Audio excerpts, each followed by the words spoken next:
हिमाद्रिश्यव दक्षिणतं वर्षवः भारत नाम भारती याता सन्तति। नमस्कार माननीय अध्यक्ष महोदय और आज महामाন্য पदक माननीय अध्यक्ष महोदय विष्णु पुराणर जी श्लोकत भारतवर्षर गुण गरिमा भारतवर्षर ঐতিহ্যৰ কথা কোৱা হৈছে সেইখন বিশ্বৰ ভিতৰতে বিশাল গণতান্ত্ৰিক ভাৰতবৰ্ষৰ প্ৰেক্ষাপটতো এনেকুৱা এক সময় আহিছিল যেতিয়া গণতন্ত্ৰৰ ওপৰত গালিমা কৰা হৈছিল গণতন্ত্ৰৰ চতুৰ্থ স্তম্ভ সংবাদ মাধ্যমক কটাক্ষ কৰা হৈছিল সংবিধানৰ 352 নং অনুচ্ছেদ অনুসৰি জনসাধাৰণৰ মৌলিক অধিকাৰসমূহ কাঢ়ি লোৱাৰ চেষ্টা চলোৱা হৈছিল আৰু মাননীয় অধ্যক্ষ মহোদয় এই প্ৰেক্ষাপটই আছিল 1975 চনত এই সময়ৰ ভাৰতবৰ্ষৰ প্ৰাক্তন প্ৰধানমন্ত্ৰী ইন্দিৰা গান্ধীয়ে ঘোষণা কৰা জৰুৰীকালীন অৱস্থা। মাননীয় অধ্যক্ষ মহোদয় আজি এই সদনৰ পৰা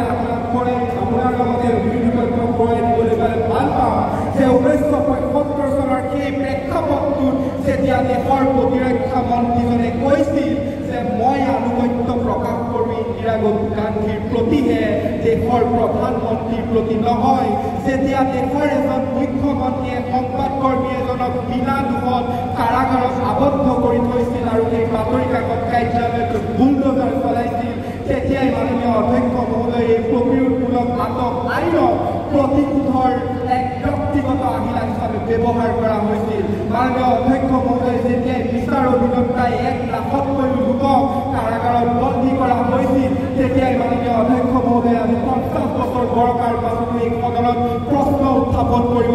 বিচাৰিছোঁ যে এয়া আছিল গণতন্ত্ৰ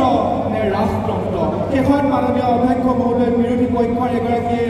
শ্ৰীমদ ভাগৱত গীতাৰ অধ্যায় 4 শ্লোক 7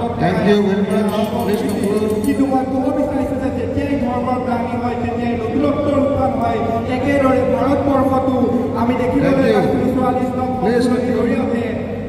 আমাৰ ভাৰতবৰ্ষত পুনৰ গণতন্ত্ৰ উত্থান হৈছিল। ধন্যবাদ মাননীয়